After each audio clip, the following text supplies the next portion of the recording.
Alright, Shalom, Shalom Israel. Coming back with another video, giving all honor and glory to the Most High Yahweh, which the world calls God, and Yahweh Shai, which the world calls Jesus Christ. Shalom, Shalom. And again, we're going to be blowing this spiritual trumpet, right? Jeremiah 33:1. Right? We blowing this spiritual trumpet, and we telling you that World War 3 is on the horizon, right? We've been doing videos on this, but we can see that the Lord is, he's gearing these nations up for war, right? War is not going to just happen in 5 days, a year, not even 2 years, right? These rumors of wars between these nations have been brewing up for years now, but the tensions and the rumors and the details on the rumors are escalating and getting more and more deep, right? These nations are digging that hole, and it's getting deeper and deeper. Sooner or later, they're going to fall into that ditch, and that ditch is the hands of the Most High, right? Hebrews 10:31, it is a fearful thing to fall into the hands of the living God, right? And they're going to be falling into the hands of the Most High God, right? Because he's going to come back and destroy these nations, right? If you ain't know, the Most High is going to take part in World War 3, and he's going to destroy these nations, man, right? But we're going to bring it out. Right, so this is Express. This is a European news outlet, right? And you notice it says Ww3, right? And I share a lot of their articles because they get to the point. They tell you straight up what's happening. When you go to these other nations and you look at their news articles, they tell you straight up, right? Just like this one, they label it Ww3 warning because they know that it's coming. These nations know that this is inevitable, but America, they're going to say, oh, these nations, we're not really doing nothing. We don't want to go to war. But yet all these other nations are saying World War 3 warning. That's how America gets down, man. Right? They tell you peace and safety, then sudden destruction, man. 1 Thessalonians 5:3. Right? So you got to watch out because these things are coming to pass. Right, so this is Ww3 warning. Iran's desire for more uranium could spark Middle East conflict. Right, I'm not going to read the whole thing. You could go to the article yourself. The article information is right here. Right, so again, it says Iran's desire for more uranium. So they want more uranium. Now, what do people use uranium to do? Now, we're going to show you. If you may not know, we're going to show you. Right? It says the main use for uranium today is for fuel in nuclear power plants. Nuclear power plants generate power by causing a controlled fission chain reaction using uranium. This produces a huge amount of energy from a small amount of uranium. 1 kilogram of uranium can produce as much energy as 1,500 tons of coal. Right? So uranium is used for nuclear, man. Right, and they're using it for nuclear bombs, nuclear missiles, ICBM missiles, right? Because if you ain't know, for the past few years now, these nations have been displaying, their little their fireworks, right? They've been displaying their little rockets, right? And it's not for no reason, because war is coming. People don't make rockets to shoot them in the damn sky and try to hit the clouds that's passing by like it's a video game or something. No, man, this is for war. This is for World War 3 specifically, right? Albert Einstein even, so-called predicted this happening when he was like paraphrasing his quote. Basically, he said World War 4 is going to be fought with sticks because these nukes are so powerful. World War 3 is going to be a battle of nukes, and there's not going to be guns. The guns are going to be destroyed, man, by these U.S. by these rockets, man. These nuclear missiles, these ICBM missiles, man. Men are going to be tossed to and fro. These missiles going to land, and men going to get digged down into the damn ground, man. You're going to get buried into the ground by the damn power of these missiles, man. Right? So let's get into some precepts. Right, so this is Jeremiah 51 and verse 7. It says, Babylon, which is America, Babylon hath been a golden cup in the Lord's hand, that made all the earth drunken. The nations have drunken of her wine. Right, and that wine is the philosophies, the ways of life. Right, when you drink wine, you drink a lot of it, you get tipsy, you get drunk. You start staggering. You start not knowing where you at, right? You forget things, right? You start copying other people, man. You start doing things that are abnormal from your regular schedule, man, right? So America has filled these nations up and made them drunken with wine. Therefore, the nations are mad. So these nations, they starting to sober up. Why? Because the Most High got them sobering up, right? So these nations are starting to sober up, and they're like, what the hell? Then they looking at the cup that they drunk, and it says Babylon on it. They looking at the cup, and they know exactly who the hell made them drunk. So they want revenge, right? Verse 8, Babylon is suddenly fallen and destroyed. Howl for her. Take balm for her pain. If so be she may be healed. And no one's gonna take any balm, right? No lip balm, and putting it on Babylon, man. And we rubbing them down and nourishing them. This place is finished, thus saith the Most High. Let's go to the next precept. This is Jeremiah 50 and verse 14. It says, put yourselves in array against Babylon round about, all ye that bend the bow. Shoot at her, spare no arrows, for she hath sinned against the Lord, man. And this nation has sinned against the Most High. Why? Because they shed the blood of the so-called blacks, Hispanics, and Native Americans, man. They shed our blood on an everyday basis, right? Amos 9 and 8, right? I'll bring it up. Right? I'm gonna read it on my phone. Sock it. I'm gonna read it out of my book right here. Right? So this is the book of Amos, chapter 9 and verse 8. It says, behold, the days, behold, the eyes of the Lord Yahweh are upon the sinful kingdom, which is America. There's no kingdom more sinful than Babylon, right? They trying to legalize pedophilia, right? Saying, oh, it's a mental disease. If they're trying to walk up and play with your kids, let them, right? It's okay to be a faggot, right? Our people out here in the slums, in the ghettos, right, doing all types of folly and madness. They legalizing weed, right?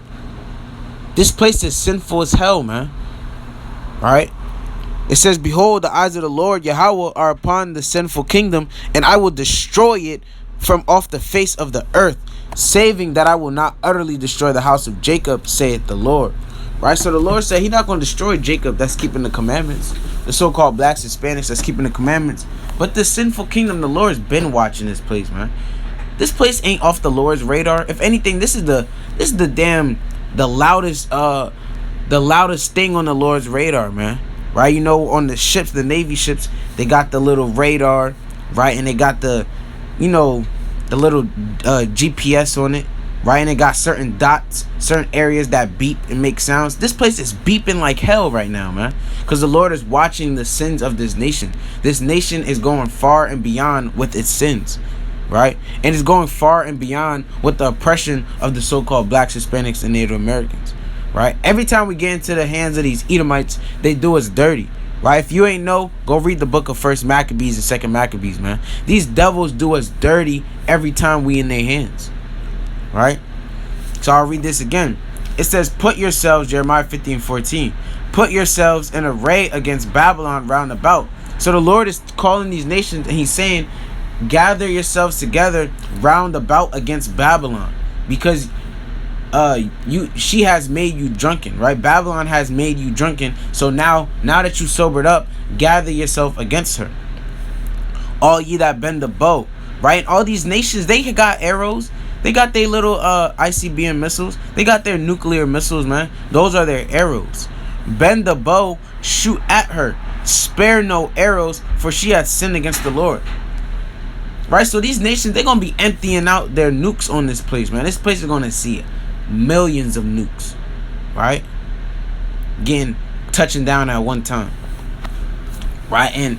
And we're gonna show you, you know, with some pictures, that when you look at these nuclear missiles, they look like arrows, right? You see them? These are arrows, man. These are the arrows that the Lord is talking about, right? Scroll down a little bit more, right? But these are those arrows that the Lord is talking about. Right in the middle, that's the bomb, that's the arrow, and then the thing that is in, that's the bow, right? So the Lord said, bend the bow, get ready to press that button, and launch it and spare no arrows, man. Empty out your whole clip, like Jake said. Empty the clip out on Babylon. Right? That's what the Lord's saying. Right? He's saying empty your clip out on Babylon, man. Don't spare no arrows. Right? Because she has sinned against the Lord. Right? Let's go to the next precept. Right? This Revelation 16 and verse 12. And the sixth angel poured out his vial upon the great river Euphrates, and the water thereof was dried up. Now, when you go look at the Euphrates River, it's almost dried up. Right? Why? Because that's prophecy. That the way of the kings of the east might be prepared. So those kings are those presidents, the damn rulers over those nations up there in the east. Right? And we just read in the article that it said it might spark conflict in the Middle East. Is it a coincidence? Is it a coincidence that the Lord has these battles happening in the Middle East, right, in the so-called Middle East, and in the scriptures, right? Then you go to the scriptures, he's saying he's preparing the way for the kings of the East. Is this a coincidence? Hell no. This is prophecy. These are things that must come to pass, right? Like it states in Matthew the 24th chapter, right? So the Lord is preparing these nations for war, right? They're going to destroy America, and World War III is going to be manifest on this earth, right? World War III is peeking out the window, right? This is Joel 3 and verse 11. Joel 3 and 11 through 12. It says, assemble yourselves and come, all ye heathen, and gather yourselves. And these heathens are the other nations. Every nation that's outside of the so-called blacks, Hispanics, and Native Americans are the heathens. Assemble yourselves and come, all ye heathen, and gather yourselves together round about. Right? The same thing we just read in Jeremiah 50 and 14, where he says, gather yourselves round about. Right? Now he's getting specific. He says, assemble yourselves and come, all ye heathen, and gather yourselves together round about. Thither cause thy mighty ones to come down, O Lord. Right? Let the heathens be wakened and come up to the valley of Jehoshaphat. Right? When you look up the Jehoshaphat, it means Yahweh has judged. Right? Let's get it. I'm gonna bring it out.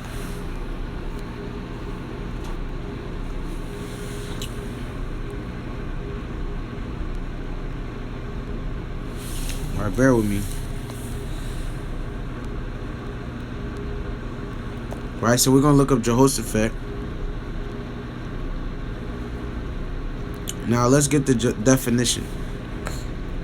Right, so Jehoshaphat means Yahweh has judged. Right, because Jehovah is really Yahweh. Right, so Yahweh has judged. Right, now let's go back. So this is the valley of Yahweh has judged, because the Lord is going to judge these nations up in the Middle East, man. He's going to come down and he's going to make war with them and he's going to destroy them.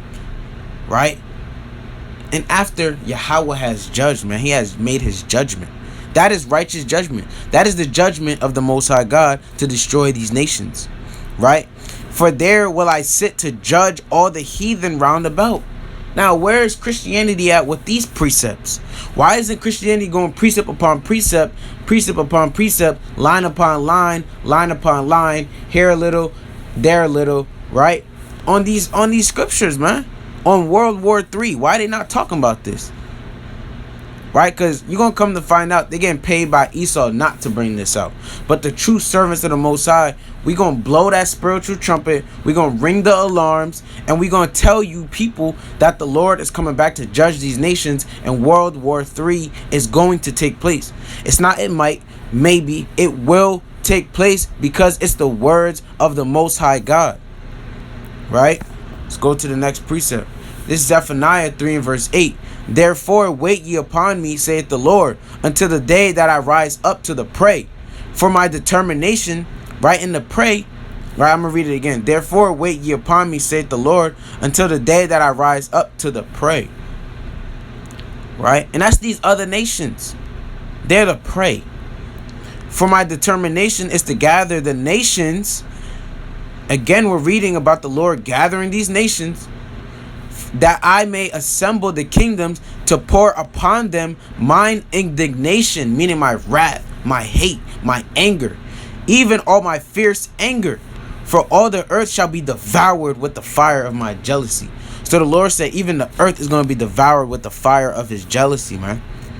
So the Lord getting ready to destroy these nations in World War 3, right? He's going to gather them up. He's going to destroy Babylon with these other nations. He's going to gather these other nations up in the valley of Jehoshaphat to battle it out. The Lord going to destroy them, right? Let's go to the next precept. This is Revelations 11 and 14. It says the second woe is past, which is World War II. And behold, the third woe cometh quickly, right? And the third woe is World War III. That's coming very quickly, man. Right? This is my last precept, Most High willing. This Isaiah 55 and 11. It says, so shall my word be that goeth forth out of my mouth. It shall not return unto me void. Right? So the Lord is saying when he says something, it's going to happen. He's not going to say something and then that day say, he's not going to say on June 24th, it's going to rain damn hell. It's going to be rain mixed with hell. And then June 24th come and there's no rain in hell. Then you looking up at the Lord like, hold on, Lord. Hold on, Most High. Didn't you say it's going to rain in hell on the 24th? Where's that at? Then the Lord confound it in the heavens. That's not what's going to happen. Right? The Lord, when he says something, it's going to take place. Nothing the Lord says comes back unto him void. Right? Or returns unto him void. But it shall accomplish that which I please, and it shall prosper in the thing whereto I sent it. So when the Lord said World War III is going to take place, right? When we just went through these precepts, right? And we used the article, right? The Lord said World War III is going to happen, so it's going to happen. Right? Don't you Christians say that the words of the Lord are righteousness? Jesus is Lord. Now, so-called Jesus is saying he's going to destroy these nations in World War III. And he's saying World War III is going to take place. So you got to deal with that. You have to deal with that, man.